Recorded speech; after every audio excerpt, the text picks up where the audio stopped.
Price Lord. தினம் ஒரு வார்த்தை என்கிற பகுதிக்கு உங்களை வரவேற்கிறேன். சங்கீதம் 42 அதிகாரம் 1 வசனம்.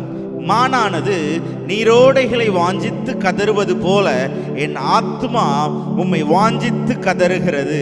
தாகமுள்ள மான் தண்ணீர் இருக்கும் இடத்தை எவ்வண்ணமாக தேடுகிறதோ அதை காட்டிலும் மேலாக தேடணும் என்பதே.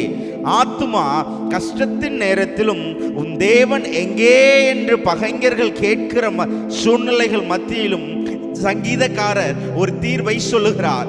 தேவனை வாஞ்சித்து காத்திரு. ஏனென்றால் கர்த்தருக்கு காத்திருக்கிறவர்கள் புதுபலன் அடைந்து கழுகுகளைப் போல எழும்புவார்கள்.